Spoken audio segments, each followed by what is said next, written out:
Students, we are going to study class 8th SST Geography chapter 2 Land, Soil, Water, Natural Vegetation and Wildlife.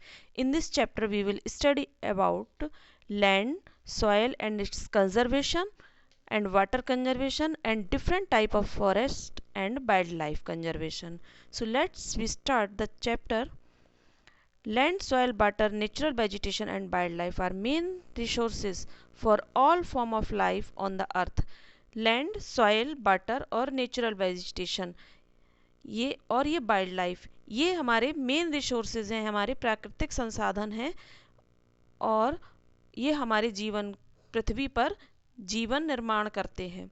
We need to understand the use and limitation and the various method to conserve them. तो हमें आवश्यकता है इनका use करने की कि इनको इस प्रकार से यूज़ किया जाए कि ताकि हम इनको फ्यूचर जनरेशन के लिए कंजर्व कर सकें. Land, the most important resources on the earth is land. तो सबसे ज़्यादा इम्पोर्टेंट रिसोर्स है जो वो कि इस पृथ्वी पर लैंड है. It is covering nearly 30% of earth surface, out of which only a small area is inhabitable. यह 30% कवर करता है लगभग पृथ्वी की सरफेस को, और ये जो इस लैंड पे जो रहने वाला निवास करने वाला जो एरिया है वो बहुत ही छोटा है. नियरली 1/3 एरिया इज़ हैबिटेबल, और इस पर जो हैबिटेबल एरिया है, वास स्थान वाला एरिया है, वो केवल 1/3 हिस्सा है. And the rest of the region is not habitable, और बाकी का शेष हिस्सा हैबिटेबल नहीं है. There is an uneven distribution of population on habitable land area due to the following factors. और ये निम्न फैक्टर की वजह से हमारे यहाँ पर जो हैबिटेबल एरिया है वहाँ पर पॉपुलेशन का, जनसंख्या का असामान्य डिस्ट्रीब्यूशन है. तो वो कारण हम देखते हैं. एक तो है variation in characteristics of land and climate. Land और क्लाइमेट की विशेषताएं, जो वेरिएशन हैं, विभिन्नताएं हैं, कहीं पर क्लाइमेट कैसा है, जलवायु और उसकी वहाँ की भूमि, तो ये भी एक कारण बनता है यहाँ पर हैबिटेट का अनइवन डिस्ट्रीब्यूशन का. दूसरा है अनइवन टॉपोग्राफी, और यहाँ पर जो टॉपोग्राफी है यहाँ की वो भी अनइवन है. स्टीप स्लोप्स ऑफ माउंटेन्स, यहाँ पर जो माउंटेन्स हैं वो स्टीप स्लोप्स वाले हैं, ढाल वाले हैं. Low lying area which are flooded with water and have water logging, और जो नीची तली वाला एरिया है वहाँ पर वो पानी से भरा हुआ है, यानी बाढ़ युक्त पानी, फ्लडेड है और वहाँ पानी में डूबा हुआ है. सैंडी एंड डेजर्ट एरिया है, और जो रेगिस्तान वाला एरिया है वो सैंडी है. Fertile and thickly forested area, और कुछ एरिया जो घने जंगलों वाला भी है और फर्टाइल एरिया है. तो इस प्रकार से अनइवन डिस्ट्रीब्यूशन है लैंड का. The plains and river valleys are generally suitable for cultivation of crops and therefore they are the most densely populated area of the world. और यहाँ पर जो मैदान है और नदी घाटी वाला एरिया है, ये कल्टीवेशन ऑफ क्रॉप्स के लिए ज़्यादा सूटेबल होता है. यही कारण है ऐसे स्थानों पर ज़्यादातर पूरे देश की जनसंख्या ऐसे स्थानों पर ही निवास करती है.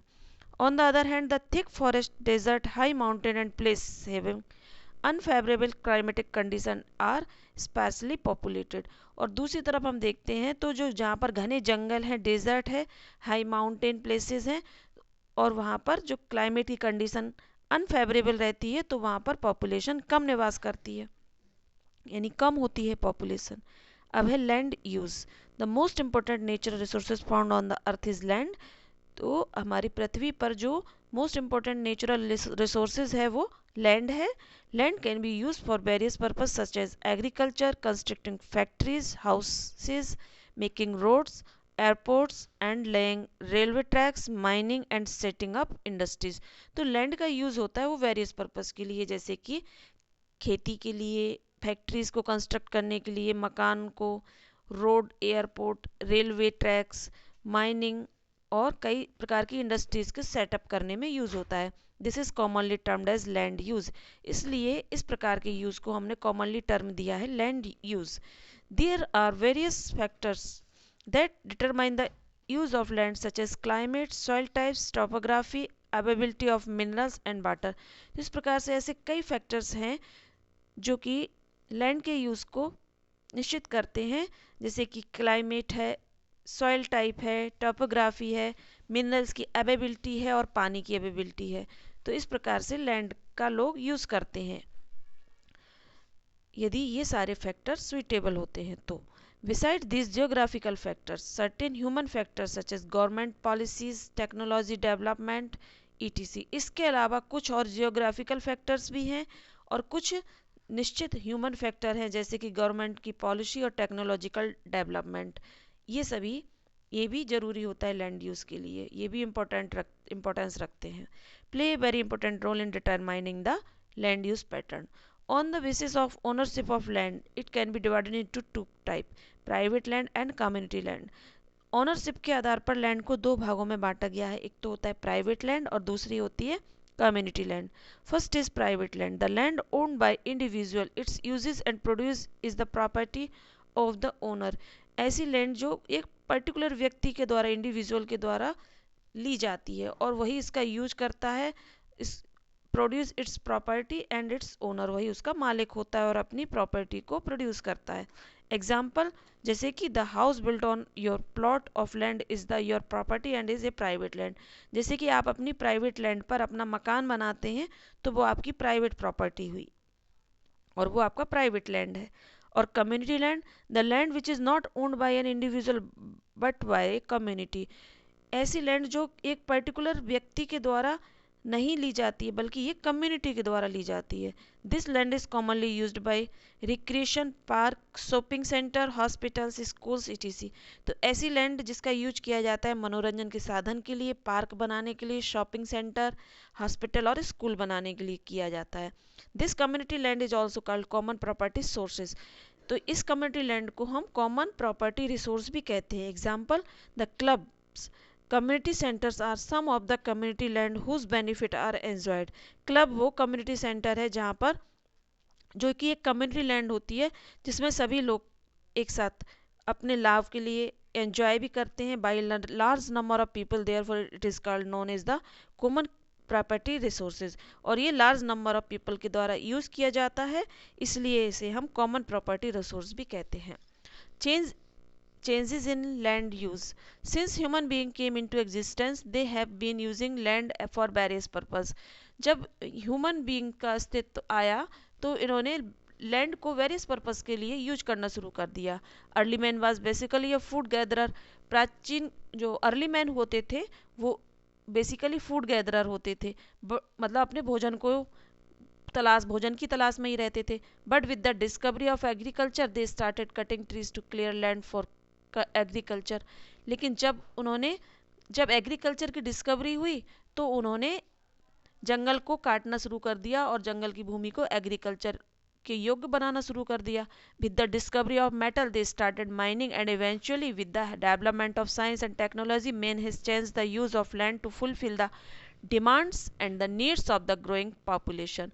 और जब मेटल की डिस्कवरी हुई तो उन्होंने खदानों को खोदना शुरू कर दिया, माइनिंग शुरू कर दिया, और साइंस और टेक्नोलॉजी के डेवलपमेंट के साथ साथ ही मैन ने लैंड का यूज़ ग्रोइंग पॉपुलेशन की डिमांड के आधार पर और उनकी आवश्यकताओं की पूर्ति करने के लिए उपयोग करना शुरू कर दिया।